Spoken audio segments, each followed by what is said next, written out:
Beleza, beleza, galera de casa? Chegamos a mais um episódio aqui do Pod Jazzy, não é isso? Esse bate-papo informal onde a gente recebe aqui pessoas ilustres, amigos, referências em algum assunto para trazer aqui para vocês o melhor que o mercado pode oferecer, não é isso? E hoje é com o maior prazer que eu recebo aqui um amigo de profissão, né? Esse cara me viu aqui chegar na academia, ralar pra caramba, estagiário, se formar e para mim é referência.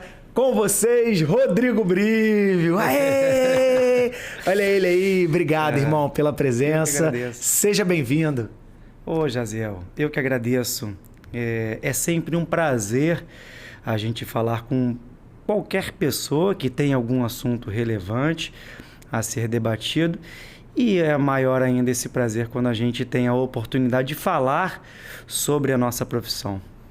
Cara, maior prazer estar você aqui. Fala pra gente aqui, quem é Rodrigo Brivio?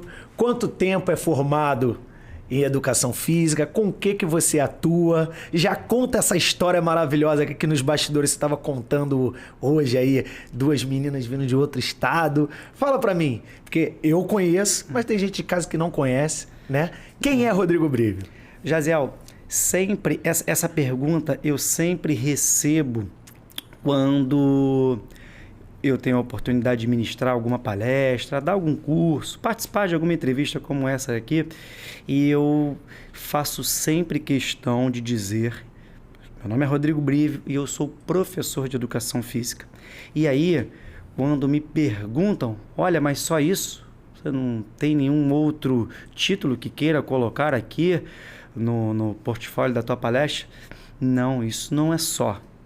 A educação física, para mim, né, com muito orgulho, já está de excelente, com uma excelente carta de apresentação. Então, eu sou Rodrigo Brivio, sou profissional de educação física, já atuo um pouco mais de 20 anos dentro dessa jornada, né, como você mencionou.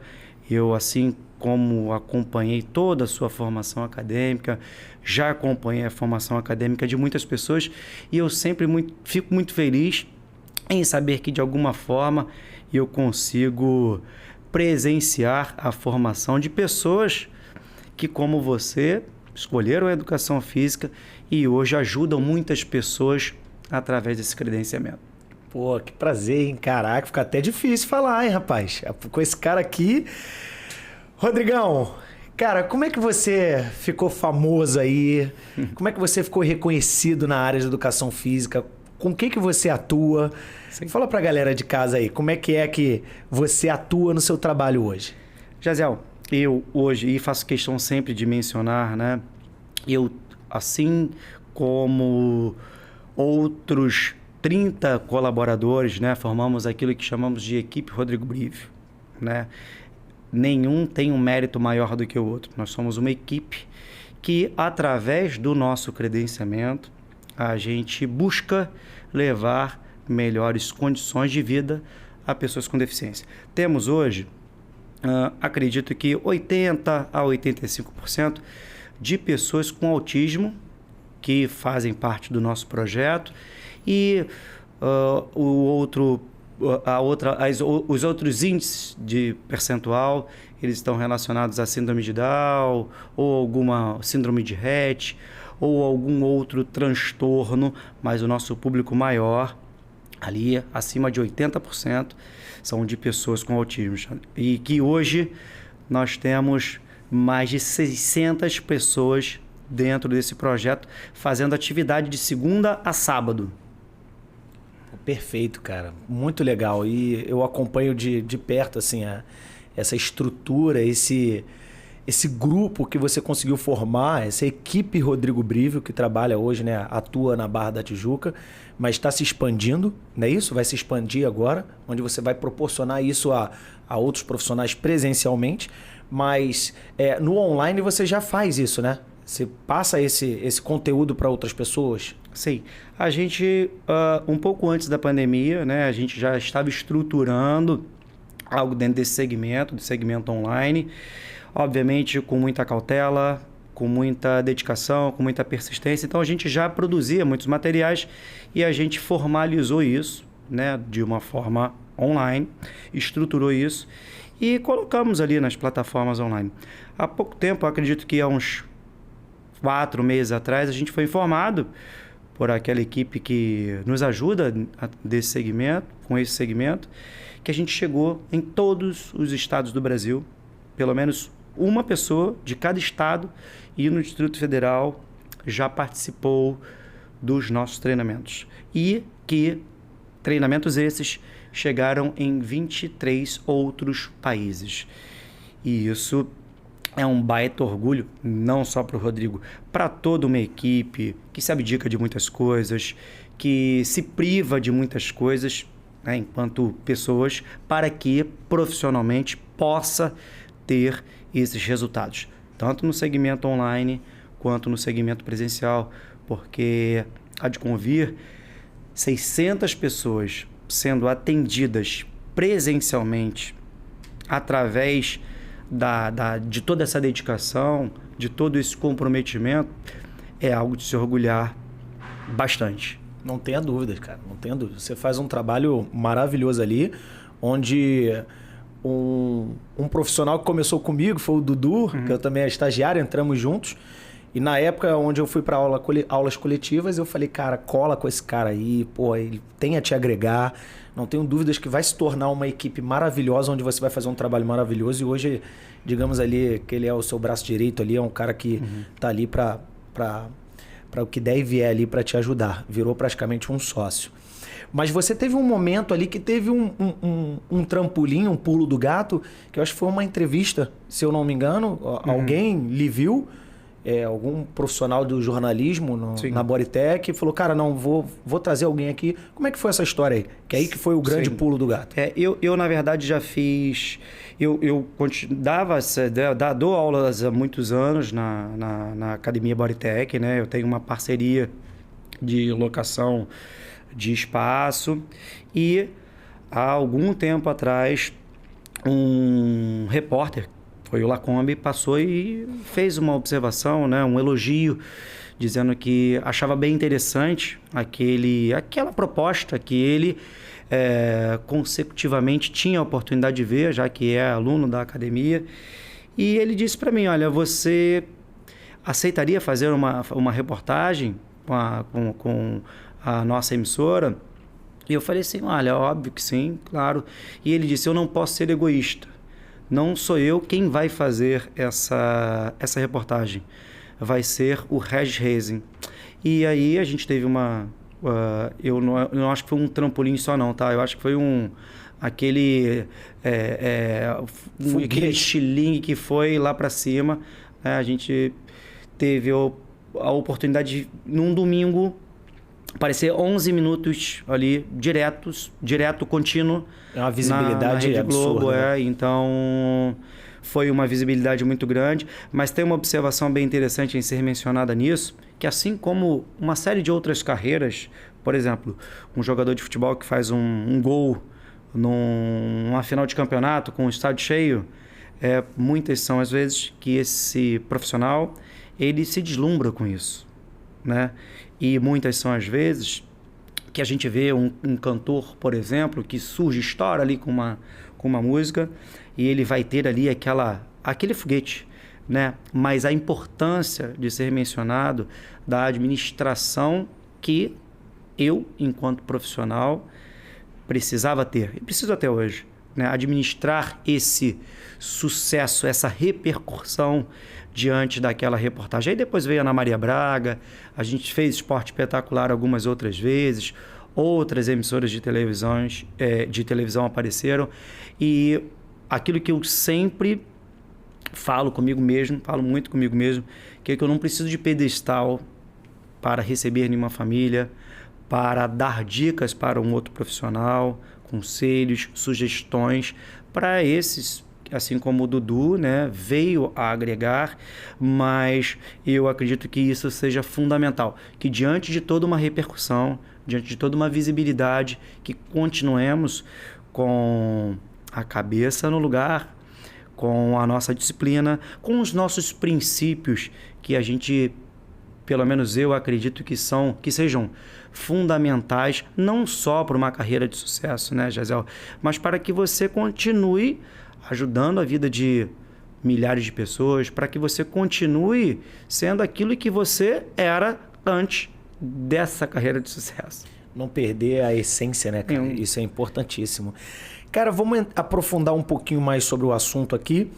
E para um leigo, próximo de você aqui, eu sou um leigo, e explica para quem está em casa também o que define ali como um autismo, o que fala-se desse transtorno, a partir de que idade um profissional já consegue diagnosticar com o pai, com a mãe. Fala pra gente assim. Sim. Que fique claro, você foi muito bom quando mencionou de transtorno. Que fique claro, não é uma doença, é um transtorno de neurodesenvolvimento que muitas são e serão às vezes, que vai afetar a capacidade dessa pessoa de se relacionar e responder apropriadamente ao ambiente que a rodeia. Posso dar alguns exemplos aqui. Nós temos aqui uma iluminação aqui em cima, que a administração dessa luminosidade ela vai ser muito parecida de você e comigo aqui. A gente vai administrar mais ou menos com algo parecido. E às vezes, por conta desse transtorno, essa luminosidade pode ser algo muito aversivo para essa pessoa com TEA. Às vezes o próprio cheiro do teu perfume, entende? Às vezes o apito daquele professor de educação física pode ser muito aversivo, ou seja, esses exemplos que eu mencionei podem ser muito mal administrados por conta de questões sensoriais muito presentes em pessoas com diagnóstico de TEA e que aquilo, que essa luminosidade, que esse som do apito, que o cheiro do teu perfume, sendo mal administrado por esse indivíduo, pode acarretar em questões comportamentais inapropriadas, podem afetar o seu processo de socialização. Ora, se estamos todos sentados aqui nessa mesa e essa luminosidade é muito mal administrada por ele, muito aversiva, a probabilidade de ele não querer estar aqui sentado a essa mesa é muito grande. E aí surgem aqueles bordões que o autismo ele vive num mundo só, ele não gosta de socializar. Muitas são e serão às vezes que ele não vai querer estar aqui, não porque ele não gosta de você, não porque ele não gosta de mim. Por conta de adaptação, né? Por conta de uma dificuldade adaptativa de exemplos que eu mencionei aqui para você. Caraca, perfeito, cara. E já tem uma idade onde a gente consegue identificar isso, mais ou menos? Já tem estudos talvez em gestantes ou não? Existem estudos, né? Hoje estuda-se muito sobre o autismo, estuda-se muito. Né? Então, ele é oriundo de uma questão genética. E aí surge uma série de comentários que, no meu entendimento, são capacitistas, que o autismo de tela, enfim, balela, entende?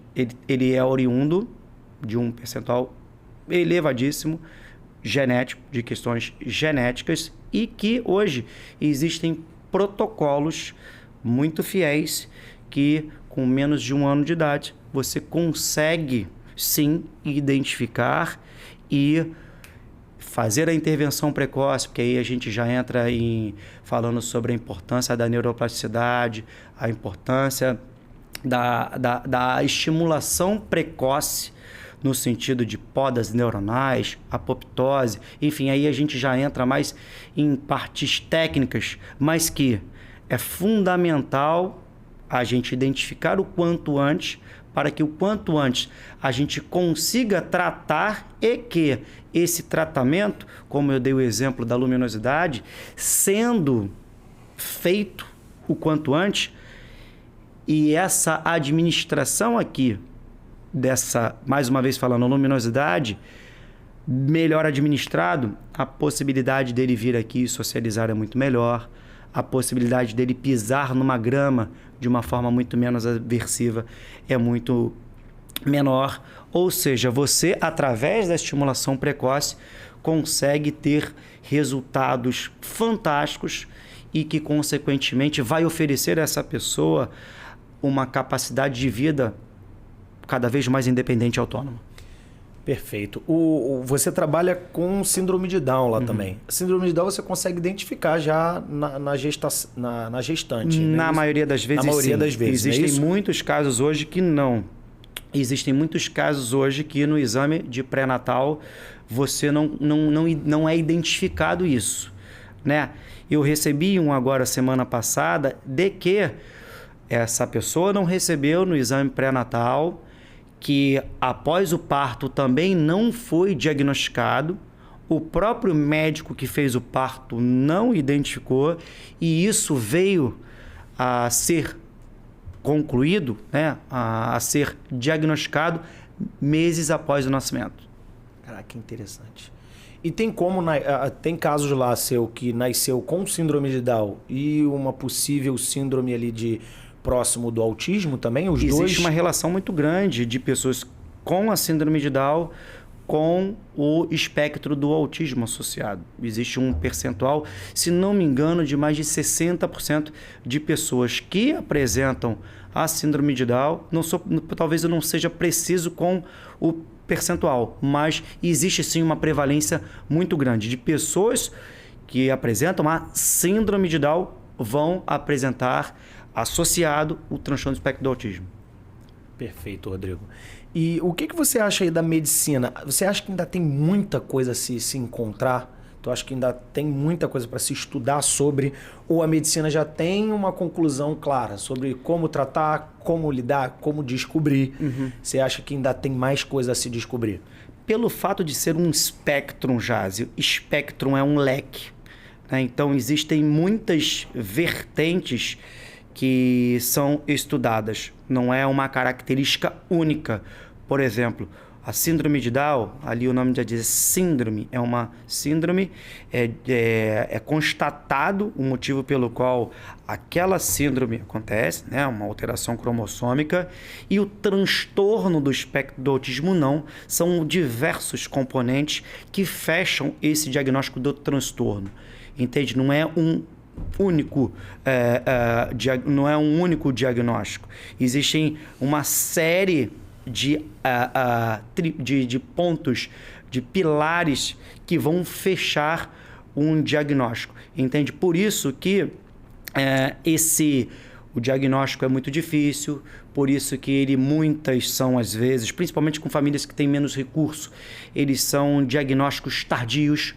Muitos pais encontram o seu diagnóstico hoje, depois de diagnosticarem seus filhos, entende? Se hoje, 2022, é difícil tudo isso, imagina há 30, 40 anos atrás. Associa-se muito deficiência a uma coisa aparente.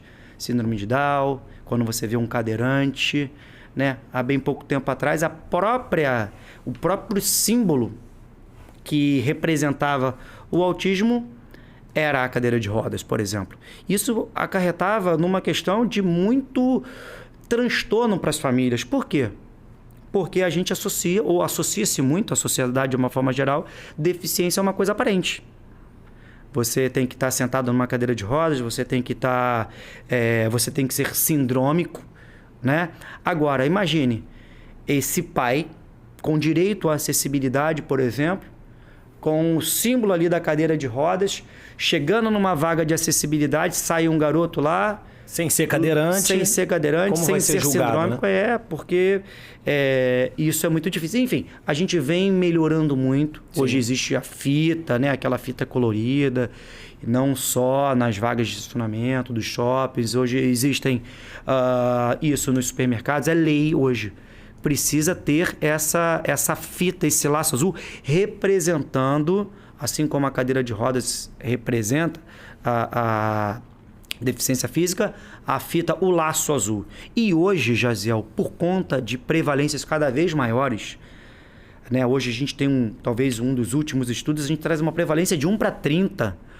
Isso quer dizer o quê, Rodrigo? Que 1 a cada 30 nascimentos vão apresentar algum sinal ou algum diagnóstico. Não, autismo. Só o autismo que eu estou falando. Autismo? 1 para 30. Ou seja, todos os lugares que trabalham, que vivem, que recebem pessoas... eles precisam se adaptar a essas pessoas. Sejam shoppings, sejam academias de ginástica, sejam igrejas, precisam se adaptar. E aí hoje, a gente está longe do ideal, mas a gente vê, por exemplo, sessão azul de cinema. O que é isso? O exemplo que eu dei da luminosidade são sessões de cinema onde essa luminosidade é um pouco mais aconchegante. O som do filme é um pouco mais baixo. A possibilidade dele levantar da carteira, já que nós temos comorbidade, por exemplo, como o transtorno de déficit de atenção e hiperatividade, sabe? A pessoa, às vezes, ela necessita para se organizar de fazer ali pequenas caminhadas naquele entorno que ela está. Ou seja, esse espaço está buscando a adaptação para receber essas pessoas. E aí, não só porque o espaço é bonzinho, não, é necessário, Jaziel. Quando a gente fala de 1 para 30, necessário que isso aconteça. A gente tem aqui o Via Parque que sempre nos natais, pelo menos aconteceu isso nos últimos anos, eles abrem 1 hora antes, com a luminosidade mais baixa, com aquele Papai Noel, com aqueles sinos lá um pouco mais... Ou seja, você oportunizar todo o clima de Natal, que é muito bacana, para qualquer família, você oportunizar isso para essas famílias. Entende? Assim como a nossa academia hoje evoluiu muito, que não basta só você treinar, por exemplo, o Dudu, o Rodrigo, mas que é interessante que você capacite a recepção. É importante que você tenha todo um corpo, toda a estrutura com o mínimo de instrução possível para que ele receba, para que ele acolha e para que ele faça com que essa família se sinta confortável em querer estar lá, né? Porque assim, eu não seria nada se não fosse, obviamente, os nossos professores, mas se não fosse a empresa toda dizer assim, não... Trabalhando em conjunto, né? Porque a nossa militância, ela nunca pode, pelo menos a minha, ela nunca vai ser só do laço, Jaziel. A gente precisa batalhar através de informação, de acessibilidade. Não adianta a gente falar, por exemplo, Dia Internacional da Mulher, dar flores, se isso no dia seguinte tu tá lá fazendo atrocidades com a mulher. Né? E tantas outras coisas. Ou seja, essa informação, essa acessibilidade, a inclusão, ela precisa ser contínua. E uma das melhores formas de incluir é com informação. Perfeito, cara. Falando da parte prática lá, né, da sua estrutura, eu queria fazer uma pergunta para você. Se um profissional for querer trabalhar com autismo, ele sem aquela estrutura, porque você tem uma estrutura muito boa, você utiliza ali a ginástica, hoje eu vejo ali, eu acompanho, você já faz um trabalho na quadra, você já faz um trabalho na esteira, eu vejo o Dudu dando aula até para um dos seus clientes, ele é um pouquinho mais jovem, ele malha com o Dudu na musculação. Sim. Ele é até vascaíno, ele fala comigo, aperta a minha mão, eu falo, cara, que irado, cara. Então, assim, eu acho ele é um mais fortinho, assim, altinho. Então, assim, eu acho muito legal. Um profissional sem estrutura que quisesse trabalhar com autismo, será que ele conseguiria trabalhar? Assim como se um profissional tem uma mega estrutura e ele não se dedicar, não vai dar certo. Entende? Então, eu acredito que o pilar principal, ou talvez os pilares principais, seja qual for a jornada profissional de sucesso, Jaziel, é a dedicação, persistência. E que a simplicidade dentro desse segmento, ela pode ser eficaz.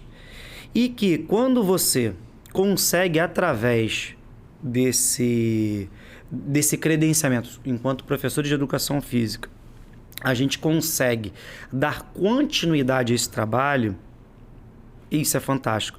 Você é um pouco mais claro. Quando você menciona que um aluno nosso, ele está dentro de uma sala de musculação e que às vezes você conversa com ele. Olha que bacana, Jaziel, porque assim, eu tenho quase certeza que a ida dele à academia não é só com o objetivo de ampliar repertório de movimentos, de melhorar talvez ali, ter algum benefício fisiológico. Não, é de conversar com uma pessoa que provavelmente ele nunca conversaria se não fosse aquela exposição da academia. Entende? É a continuidade, é a possibilidade de você oferecer a essa pessoa relacionamento com outras pessoas, visto que, dependendo da defasagem dessa pessoa, o nosso padrão e o nosso modelo de ensino educacional muito dificilmente vai conseguir dar continuidade, oferecer a continuidade para um adulto como esse. E onde ele pode ter continuidade? Através de um profissional de educação física numa sala de musculação.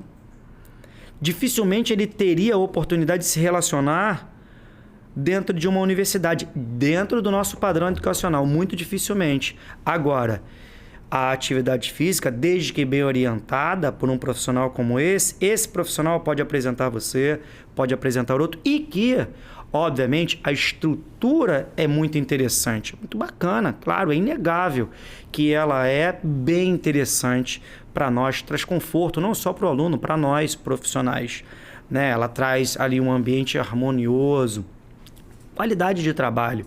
Agora, se você tem uma estrutura muito boa e você não tem requisitos como um acolhimento familiar, né? Você, por exemplo, eu fiz uma estrutura mega aqui para atender pessoas com autismo.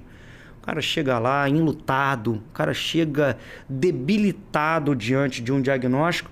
Aí, pô, você é um cara inacessível, você é um cara difícil, você é um cara que não vai acolher essa família da forma como ela deve ser acolhida. Você acha que vai dar certo? Claro que não. Ou seja, existem fatores fundamentais para um sequenciamento de trabalho. Obviamente, a gente coloca dentro desse fator, um desses fatores é a estrutura, mas que, se você não tem outros pilares, você não sobe esse apartamento, não. Perfeito, cara. É porque a estrutura faz bastante diferença ali você poder.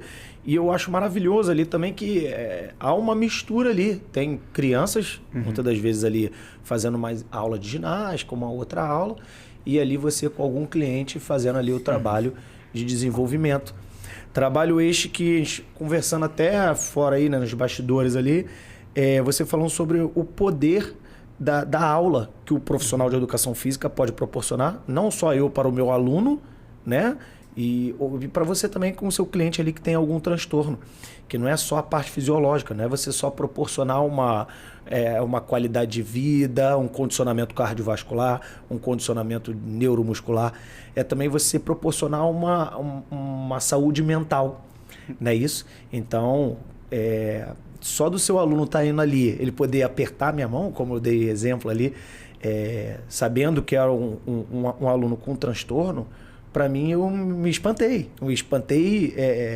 Foi um espanto feliz, né? Um espanto muito bom de saber que, cara, um cliente que tem um transtorno, o Dudu veio, ele fez de propósito, falou comigo, aí fala com ele, bom dia, ele, oi, bom dia e tal. Eu falei, cara, que legal. Talvez quando chegou aqui ele não falava com ninguém. E hoje o Dudu botando para treinar. Sim. E falando comigo. Ele sou Vasco. Pô, que legal, cara. Isso é muito legal. E eu fico muito feliz. Então, assim, é muito legal quando tu vê um aluno ele absorvendo outras características ali, não só fisiológica, mas outros benefícios. Sim. Mas fala para mim, nós, na formação, nós temos muito pouca a parte prática e teórica sobre esse assunto, né? O que você acha? Já existe na faculdade? Não existe? Vai chegar? Ou só assim com um curso de extensão como o seu, que a pessoa pode ter um conteúdo mais abrangente sobre isso? As universidades, pelo menos eu, né? Eu sou formado pela Universidade Federal do Rio de Janeiro. Eu tive muito superficialmente isso. E também. Certamente ela trouxe a mim o pouco que eu tive, ele tornou obviamente aguçou a minha vontade em querer trabalhar com isso, porém ele me trouxe um conhecimento muito superficial. E isso certamente fez com que eu tivesse que buscar para que eu pudesse dar sequência àquilo que eu acreditava que era o meu perfil, né, enquanto estudante de educação física. Então eu tive experiências muito práticas ao longo de toda a minha formação acadêmica. Então eu trabalhei na prefeitura, trabalhei em diversos polos da prefeitura, até quando essa unidade resolveu fazer, há muito tempo atrás, não tinha nem esse nome ainda, resolveu fazer uma parte kids até então era algo muito novo. A gente tinha aquela ideia ali 18, 19 anos atrás, de que as academias eram voltadas somente para aquela parte fitness. Tinha ali aquela ginástica localizada, as aulas de jump, enfim, mas era mais ou menos isso. E não tinha esse conceito club. E aí a academia resolveu fazer isso, né? Trazer esse conceito de atendimento infantil. Foi quando eu vim convidado para cá. Obviamente, aí voltando lá no início da sua pergunta, a gente tem hoje sim uma carência muito grande de cursos, né? Principalmente de graduação, de universidades que falam sobre isso. Fala-se muito sobre deficiência física, sobre síndromes. A síndrome de Down é uma das que eu tive de uma forma mais detalhada e que esse profissional, certamente, se ele pretende atuar dentro desse segmento, como eu relatei aqui, como foi o meu convite para fazer aquilo que hoje nós fazemos, ele vai precisar procurar por fora. Ainda não tem algo tão estruturado dentro de faculdade. Melhorou muito, mas de universidade, muito poucos. É bem superficial, sim, né? Sim. E Rodrigo, eu vejo ali os seus clientes. Você tem um tratamento de diferenciado de uma síndrome para outra, quando fala na questão de exercício, ou movimentação, ou como lidar ali num primeiro contato? Ou os dois você consegue? A gente sabe que os transtornos são diferentes, como você já explicou aqui, deu uma aula pra gente. Só que tem alguma maneira de você fazer diferente com um ou com o outro, ou o tratamento é igual ali dos movimentos? Posso te responder te fazendo uma pergunta? Pode. Você, enquanto personal trainer, você dá a mesma sequência de exercícios para o aluno A e para o aluno B? É lógico que não. Então, assim, não de uma forma negligente, é o que eu sempre digo para os meus professores, ou quando tenho a oportunidade de responder essa pergunta, que ela é fantástica, para que a gente já quebre protocolos. Não de uma forma negligente, esqueça o transtorno, esqueça a síndrome que essa pessoa vem, que faz com que essa pessoa venha te buscar, te procurar. Esqueça isso. Foque na pessoa. Olhe aquela pessoa. Certamente, a probabilidade de você conseguir quebrar padrões até então, por vezes, por conta do pouco que se fala na universidade, do algo desconhecido, né? Que é aquele preconceito. A gente conceitua algo prévio de uma coisa que a gente conhece muito pouco. E às vezes a gente fica com medo, como você falou, de apertar a mão. Tu acha que o cara não vai apertar tua mão? Aí você surge com aquelas coisas que você vê, às vezes, muito pouco numa série de televisão, entende? Então, eu seria muito imprudente e cometeria muitos erros, cometo muitos hoje, mas cometeria muito mais se eu não pensasse dessa forma. Então, quando a pessoa chega para mim, mesmo tendo já um protocolo prévio dela, que a gente tem todo um padrão no nosso acolhimento familiar, na nossa adaptação, tem muitos profissionais ali que compõem uma equipe multidisciplinar. Então, na maioria das vezes, quando esse paciente, eu não digo paciente, quando essa família vem até nós, eu já tenho informações prévias do perfil familiar, eu tenho informações prévias da linha terapêutica que essa pessoa faça, mas essas informações não podem e não devem e não vão fazer com que eu tenha diagnósticos prévios dela dentro do meu cenário.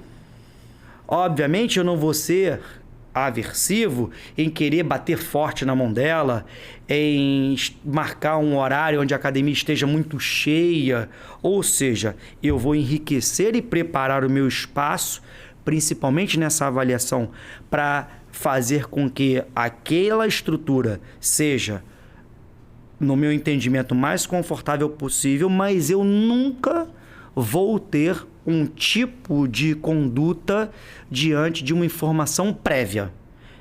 Entende? Por isso que existem as análises de preferências, por isso que na hora do acolhimento familiar a gente não direciona esse aluno, a gente conversa com a família, acolhe a família da forma com que nós gostaríamos de ser acolhidos, principalmente diante de um diagnóstico, diante de um sinal investigativo.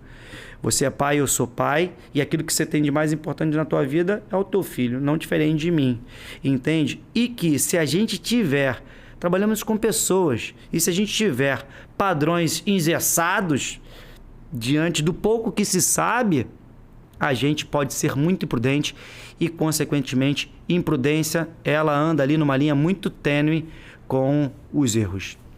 Cara, perfeito. Na sua fala aí, quando você falou foque na pessoa, isso é muito interessante, que eu no automático, nós como profissionais, a gente já age assim, né?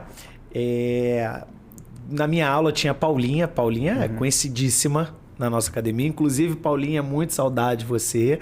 Na pandemia, a família se mudou para Minas, para o interior de Minas, né? Preferiu ficar lá isolado e tudo mais, uma questão de segurança. E a Paulinha, logo assim, quando chegou ali 6, 7 anos atrás na minha aula, eu falei, cara, ela é igual a todas as alunas que estão aqui na sala. Sem dúvida. E ainda mais ela, que sempre sofreu estímulo, então ela já era muito avançada. A mãe passava, levava ela até a catraca e depois ela fazia tudo sozinha. Ia pra natação, saía, trocava de roupa, então ela estava muito avançada. E tinha momento na sala que eu dava até um... Paulinha, assim não. Paulinha... Tratava como todo mundo. Então todo mundo achava o máximo, porque ela dançava ali na dela, brincava, se divertia. E isso era muito bom, cara. Então, e como a gente não tem a inclusão dessa forma, como a gente não tem, ou melhor, como a gente tem uma escassez muito grande, por exemplo, de escolas que poderiam fazer isso. Justamente. Que poderiam fazer isso.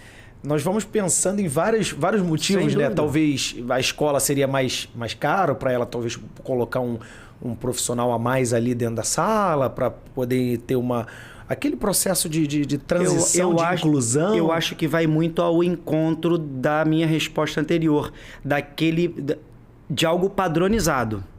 Sim. Se você não está dentro dessa caixa... Exatamente. Da dificuldade, aí vem todo um sistema, né? Da falta de vontade, da falta de informação, da falta de conhecimento para quê? Bom, o que a gente pode fazer com a Paulinha aqui dentro? Que ela poderia, estou pensando aqui bem superficialmente, tá? Porque eu conheço a Paula. Ela poderia, ao invés de estar fazendo raiz quadrada de 9, de 70, de 1000, ela poderia estar inserida dentro de um contexto pedagógico, talvez fazendo de uma outra forma. Talvez pela dificuldade que eu tenho, alguns alunos, de segurar no lápis, às vezes por conta de uma apraxia. Consequentemente, dentro de um padrão convencional, ele vai ter dificuldade de escrever, por exemplo, aqui 1 mais 1, que é igual a 2. Mas, se você adaptar, por exemplo, pegar 2 laranjas, botar uma laranja aqui e 2 laranjas aqui, você pode trazer esse concreto de uma forma de manuseio muito mais fácil do que um lápis e, consequentemente, você vai estar ensinando a adição da mesma forma com que aquele padrão educacional vem ensinando. Porém, tem muita gente que não quer ir lá buscar a laranja na feira. Entende? Agora, quando você tem um que vai lá buscar essa laranja na feira, que ele bota essa laranja aqui, que ele vai se reestruturar para fazer essa adição desse aluno, que por conta, como eu mencionei, talvez de uma apraxia, de uma hipotonia muscular, ele vai conseguir lá. E, Jaziel, essa questão da advertência, ela é muito importante de ser falada também, que muitas pessoas associam deficiência ao capacitismo, né? Tem condutas capacitistas e às vezes nem por serem pessoas más, não. Por exemplo, a Paulinha é síndrome de Down, deixa ela fazer aquilo dali. Não, senhor. Se ela está aqui dentro, inserida nesse processo, ela pode, talvez, não rebolar até embaixo como uma outra dançarina ali do lado dela rebola. Mas se ela, dentro de todo um contexto que ela está inserida, você, enquanto instrutor e responsável por aquela sala, precisa repreendê-la, precisa falar com ela, como falaria com qualquer outra pessoa, isso precisa ser falado. E já aconteceu, né? Já aconteceu e a Vera, que é a mãe dela, deu total autonomia. Ótimo. Ela, por favor, eu quero que você, se ela fizer qualquer coisa aqui dentro da sala, E muito legal. Aconteceu uma vez, mas acontecer precisou. com qualquer um de nós, Jaziel. E isso precisa... É por isso que é interessante esse canal de conversa. Porque você nunca viu nenhum dos nossos professores ali naquela, por exemplo, na sala de musculação com adulto, ficar... borboletinha tá na cozinha fazendo ali aquela cadeira abdutora. Não vai estar fazendo isso. Entende? Você nunca viu nenhum dos nossos professores tratando de uma forma infantilizada por conta de uma deficiência que talvez essa pessoa tenha ali dentro do nosso espaço. Jamais. A conduta que ela deve ser feita, ela precisa ser igual para todos. Entende? Então, essa sua observação ela é bem importante. Perfeito, Rodrigo. Agora uma curiosidade minha, até, dessa questão aí de tratar, receber o familiar. Em quanto tempo, assim, na sua experiência, você consegue proporcionar um resultado, né, para a família? Você recebe ali a família no geral, mas desde o momento que entra, virou seu cliente...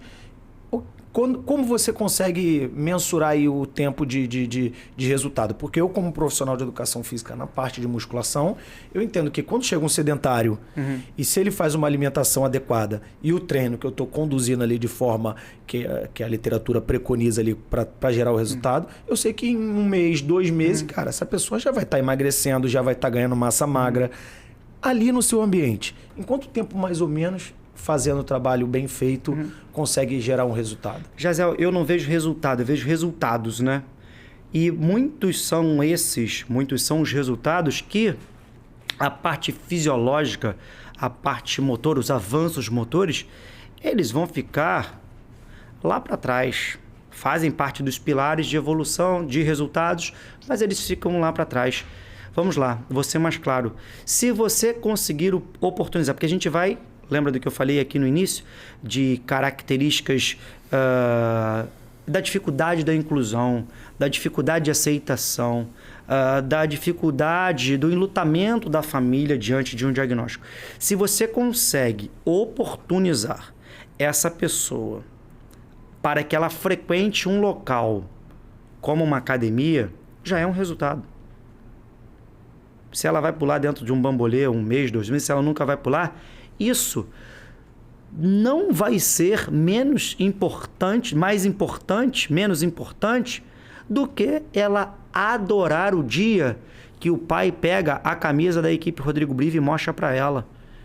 Ou seja, a gente não tem ideia de tamanha a alegria, tamanha a satisfação, tamanhos são os benefícios emocionais que você está oportunizando não só, não falo cliente, não só essa criança, essa família. Porque você, como pai, eu me coloco muito no papel de pai. Por isso que eu sofro muito. Eu me coloco na pele. E talvez por isso que eu tenha muitos resultados também. Me coloco no lugar de pai. Então, aquilo que eu não quero para o outro, quero para o meu filho. Aquilo que eu não quero para o meu filho, não quero para o outro. E que, quando você vê teu filho feliz, talvez você fique mais feliz do que ele. Não tenho dúvida. Eu fico mais feliz do que ele.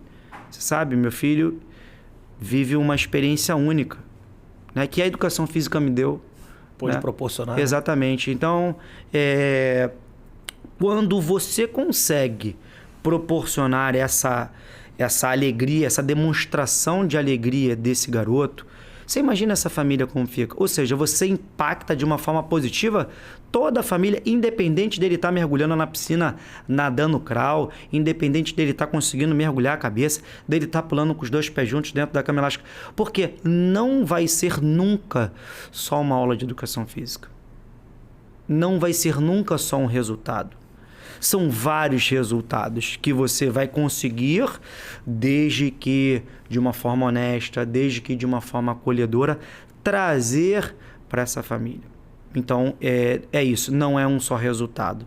São vários resultados que você vai conseguir oportunizar para essa família através de todos esses fatores acolhedores que são fundamentais, que são bases para que a gente consiga aí estar, como eu falei, sair numa reportagem e continuar, né, e talvez até mais né, com uma repercussão até maior do que quando a gente teve ali aquela primeira reportagem há 15 anos atrás. O que não afeta o benefício só no aluno, né, no cliente, é na família em geral. Na família. Mas é isso, Rodrigo. O que você vê aí proporcionando esses cursos aí? Qual é a visão que você tem para o futuro nos próximos 5 anos, sei lá, 10 anos da nossa profissão? O que você acha que pode acontecer aí com essas informações? Na faculdade ainda não, mas talvez você proporcionando esses cursos aí, como é que você vê a nossa área? Não só a nossa área, né? Porque eu acho que deve chegar para profissionais de outras áreas, né? Fisioterapia e tudo mais. Sim. Como é que você vê aí? Você acha que essa educação que você promove, né? Esse curso, né? Profissionalizando mais pessoas, você acha que vai estar melhor daqui a uns 5, 10 anos? Os resultados mostram isso, né? Primeiro, os gráficos são muito preocupantes, se é que eu posso usar esse termo. Por quê? Talvez há 10 anos atrás a gente tinha uma prevalência de acima de 60 nascimentos apresentaria algum sinal relacionado ao TEA, transtorno do espectro do autismo. Hoje, como eu mencionei aqui ainda há pouco, a gente tem 1 para 30. E que, olhando, não sou eu quem diz, não é você, os estudos mostram isso, né? Que é o Centro de Controle e Prevenção de Doenças dos Estados Unidos, que é o CDC, mostra isso. Ou seja, nós precisamos cada vez mais quebrar paradigmas ainda muito engessados dentro de uma sociedade. Esse é o primeiro ponto, né? Desse público, Jaziel, não sou eu quem diz, não é você quem diz, os estudos mostram que mais de 70% de pessoas com um diagnóstico do TEA vai apresentar algum distúrbio motor, ou por conta de uma hipotonia muscular, ou por conta de uma apraxia, ou por conta de uma própria falta de socialização. Dei exemplo aqui que, no meu entendimento, foi fantástico da luminosidade. Se estamos brincando aqui, vamos fazer uma dinâmica? Se estamos brincando aqui, jogando bola um para o outro, e esse garoto, terceiro, que por conta daquela luminosidade ali, não vai participar dessa brincadeira e vai ficar brincando aqui com uma brincadeira muito provavelmente muito pobre, ele está deixando de ampliar o repertório de movimentos, porque a criança aprende por imitação, experimentação. Se ele não está experimentando por causa daquela luminosidade ali, ele está deixando de aprender. Consequentemente, a gente entra com outro caso muito sério que também os estudos mostram. Uma a cada três pessoas com o diagnóstico de autismo vão apresentar algum índice de obesidade. Sabe por quê? O principal fator, obviamente existem questões medicamentosas e outras, mas o principal é a falta da socialização. Pela falta da socialização, ela prefere brincar com brincadeiras muito menos, olha que interessante, desgastantes no sentido de energia, gasto calórico, e ela, consequentemente, vai consumindo e vai gastando menos. Agora, se assim como a gente na nossa academia consegue estruturar um ambiente que torne cada vez mais propício para esse terceiro aqui entrar aqui, que foi ver como é que uma coisa encaixa a outra.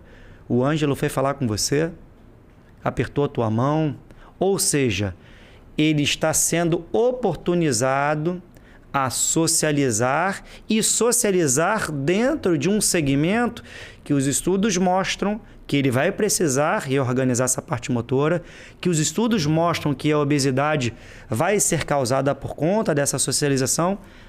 Uma coisa interliga a outra. E aí você impacta na família, que aí o pai se matricula também, vai fazer. Que se você ensinou ele a fazer o supino, o pai desce no domingo, vai fazer o supino na academia do prédio. Se você ensina um menino daquele a andar de bicicleta, o pai que por conta do preconceito nunca comprou uma bicicleta para o filho, que o pouco que ele sabia, esse guri, não precisa eu comprar bicicleta para ele, ele não vai pedalar nunca, porque o preconceito que eu tenho, ele não vai pedalar nunca. Ou seja, você impacta em toda a família, você talvez há 10 anos para frente consiga, através desses treinamentos, dessas conversas aqui, até mesmo reduzir, e a gente estar aqui daqui a 10 anos conversando e falando assim, caraca, Rodrigo, lembra? Olha como a educação física foi importante. Ela reduziu e muito os índices de obesidade, porque ela melhorou a capacidade de socialização. Porque essa capacidade de socialização fez com que ela pudesse experimentar cada vez mais cenários diferentes. E por aí vai, né? Essa própria conversa nossa aqui.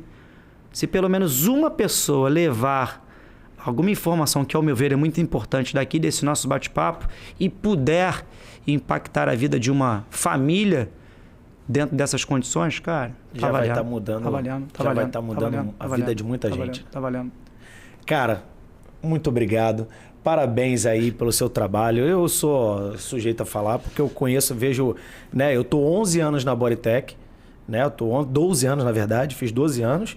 E esses 12 anos eu tô ali, passando. Se eu passo uma vez ou 2 vezes por dia, é pouco. Eu passo mais que isso.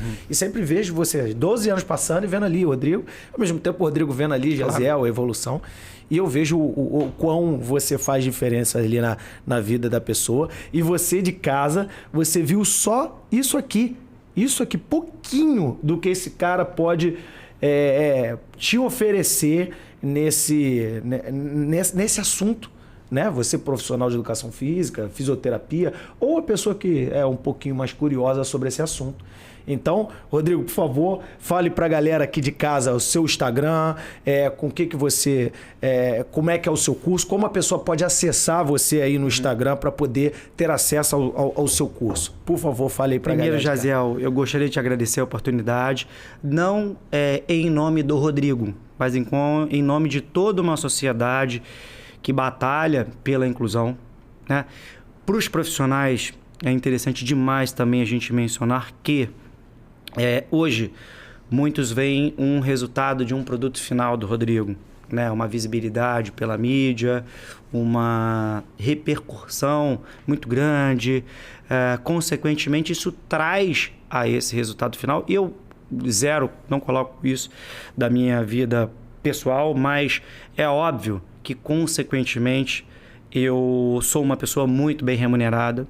Consequentemente, eu consegui construir muitas coisas estruturalmente falando por conta desse trabalho. Mas que é muito importante a gente ter acesso aos dados que foram mencionados aqui, mas que esse profissional não utilize somente dos dados achando que vai chegar no produto final igual o Brívio, igual o Jaziel, que a dança dá dinheiro, que temos cada vez mais pessoas com autismo e vamos atuar nesse segmento. Vamos montar uma mega estrutura igual a do Rodrigo, que nós vamos ficar ricos. Não. Existe uma série de outros requisitos que são não importantes, são fundamentais, assim como a formação, mas a dedicação, a honestidade, a perseverança, as abdicações, né, Jaziel? São muitas renúncias. Eu já viajei por esse Brasil inteiro, já montei espaços desde Manaus, Natal, Monte Claro, já fiz muita coisa. Então, é uma jornada, obviamente, de muito sucesso. É uma jornada onde eu colho muitos frutos e posso, através desses frutos, trazer muito conforto para a minha família, mas que a gente não veja apenas isso. Que a gente tenha baseado requisitos, como eu mencionei alguns aqui, que não são importantes, são fundamentais.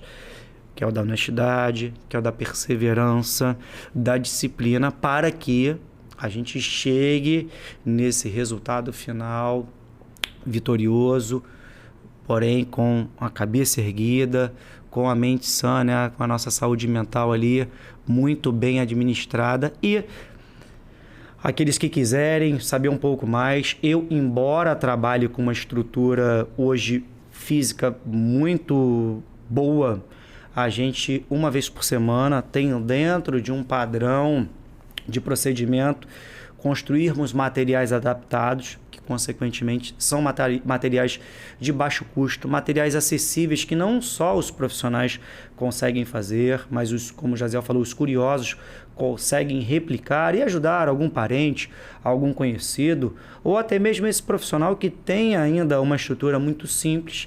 Então, são materiais acessíveis e que certamente, da mesma forma que os materiais de mais estrutura, vão trazer algum tipo de benefício para essa pessoa. Só me procurar no Instagram, Rodrigo Brivio. Lá tem muitas dicas informativas, muitas dicas acessíveis e que certamente vai trazer ali muitas informações, muitos esclarecimentos àqueles que nos acompanham por lá. Um grande abraço, muito obrigado.